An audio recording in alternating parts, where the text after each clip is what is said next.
সন্ধ্যার রাজধানীর এক ব্যস্ততম সড়ক, চারিদিকে অফিস ফেরত মানুষের চেনা কোলাহল।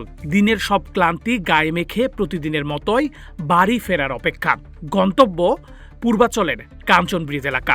বাসের ভিড় এড়াতে কুড়িল বিশ্বরোড মোড়ে দাঁড়িয়ে একটি প্রাইভেট কারের অপেক্ষা করছিলেন এক বেসরকারি ব্যাংকের ম্যানেজার মোহাম্মদ কামরুজ্জামান।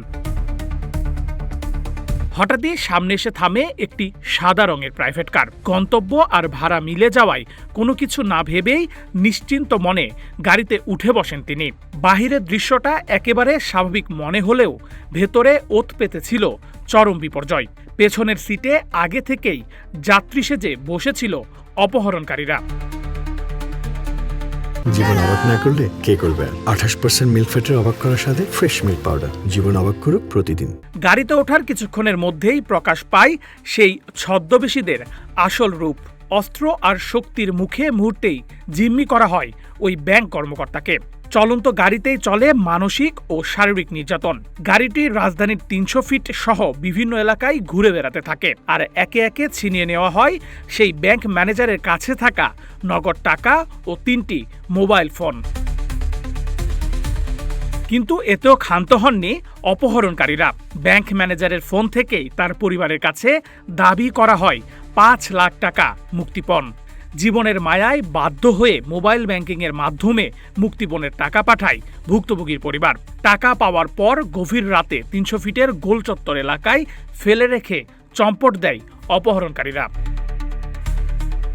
ভয়াবহ এই অভিজ্ঞতার পর ভুক্তভোগী দ্বারস্থ হন খিলক্ষেত থানা পুলিশের। অভিযোগ পাওয়ার পরপরই ছায়া তদন্তে নামে পুলিশ। আধুনিক তথ্য প্রযুক্তির ব্যবহার করে রাজধানীর মিরপুর ও পার্শ্ববর্তী মুন্সিগঞ্জে সাঁড়াশি অভিযান চালানো হয়। ধরা পড়ে এই চক্রের মূল 2 হোতা। উদ্ধার করা হয় অপহরণে ব্যবহৃত 3টি প্রাইভেট কার। কামরুজ্জামান নামক একজন ব্যাংকের একটা ম্যানেজার, উনি ওখান থেকে আসার সময় 300 ফিটে আসার সময় একটি প্রাইভেট কার উঠলেন শেয়ার করে, যে প্রাইভেট কার নিয়ে উনি এখানে আসবেন।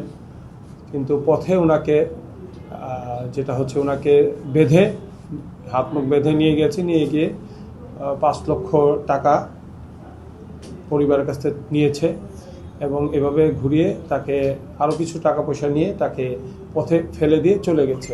পুলিশ জানায় সাধারণ যাত্রীদের টার্গেট করে শেয়ার রাইডিংয়ের নামে অপহরণ করাটাই ছিল এই সংঘবদ্ধ চক্রটির মূল কাজ। দেশের বিভিন্ন থানায় এদের বিরুদ্ধে একাধিক মামলাও রয়েছে। যাদের নামে এর আগেও প্রায় মিলনের নামে এই পর্যন্ত প্রায় 9টি মামলা আছে। আর আমাদের সুবেদ রানার বিরুদ্ধে আমরা দেখেছি আনার পরে 4টি মামলা আছে। তো তারা যে গাড়িটি নিয়ে এই কাজগুলো করতো, গাড়িতে তুলে এই আপনার অপহরণ করে নিয়ে যেত, এই গাড়িটিও আমরা ফরচুনেটলি উদ্ধার করতে সক্ষম হয়েছি। সাধারণ মানুষের সরলতার সুযোগ নেওয়া এমন আন্তজেলা অপরাধীদের হাত থেকে নগরবাসীকে সুরক্ষায় জিরো টলারেন্স নীতিতে এগোচ্ছে তারা। নেহাল আহমেদ প্রান্ত, রূপালী বাংলাদেশ।